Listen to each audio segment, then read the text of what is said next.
Magandang umaga mga kapatid sa Panginoon Jesus na may nasa mabuting kalagayan ang bawat isa.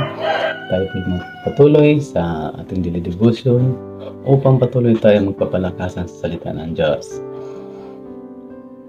Ang topic po natin mga kapatid sa umagang ito ay matatagpuan po natin sa pangalawang Korinto chapter 4 verse 16 to 18. Ang sabi dito, kaya't hindi kami nasisiraan ng loob kahit na humihina ang aming katawang lupa.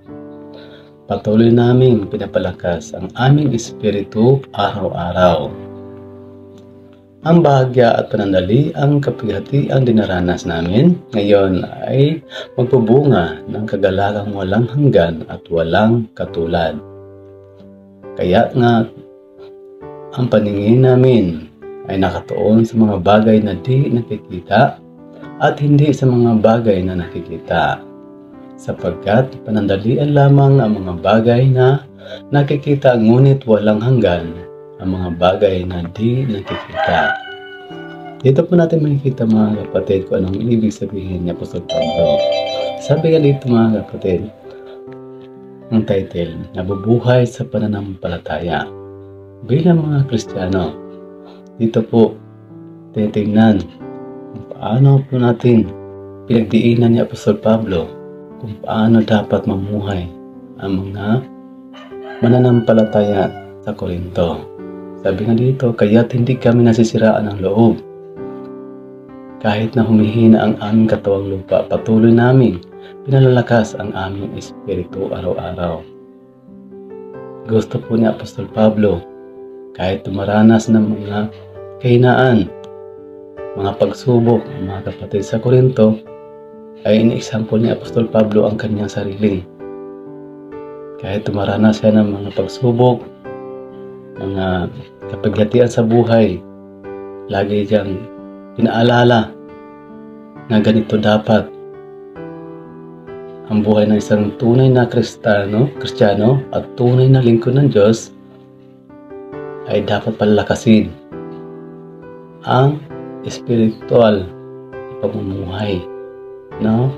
Kaya nga, sabi nga dito sa 17, ang bahagyang panandali ang kapighatian dinaranas namin ngayon ay magbubunga ng kalakasang walang hanggan sa walang katulad, no? Kasi alam po natin, dito po natin makikita mga kapatid, bilang isang tunay na Kristiyano ay naghahangal po tayo ng mga bagay na makalangit, no? Yan po ang dapat lagi natin isip na temporary lang tayo sa libutan ito. Kaya huwag natin hayang hangarin ang mga bagay kung ano man ang nakakasilaw sa libutan ito. Sabi nga sa 18, kaya't ang paningin namin ay nakatuon sa mga bagay na di nakikita at hindi sa mga bagay na nakikita, sapagkat panandalian lamang ang mga bagay na nakikita, ngunit walang hanggan ang mga bagay na di nakikita, no? Ang mga bagay, alam natin, lahat ay temporary lang sa libutan ito. Sa Panginoong Hesus, yung tinatawag na buhay na walang hanggan ang nag-aantay sa atin sa langit. Dito po, dinhindiin ni Apostol Pablo ang salita nabubuhay sa pananampalataya. Dapat nabubuhay po tayo sa pananampalataya. Ano mga pagsubok na daranasin natin? Daranasin nila. No? Dito po natin makikita mga kapatid na dapat po tayo magpapalakasan sa salita ng Diyos. Kasi ito yung gusto ng Diyos sa buhay natin. Habang tayo nabubuhay. Sabi nga sa 2 Corinthians 5:7, sabi dito, sapagkat namumuhay kami batay sa pananampalataya at hindi sa mga bagay na nakikita. No? Dapat mabubuhay tayo sa pananampalataya na aasahan natin na buhay na walang hanggan ang naghihintay sa atin kasama ang Diyos. Kaya mga kapatid, patuloy po tayo ang mga pagsubok.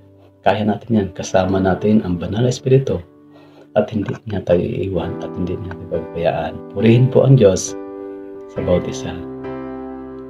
All glory to God.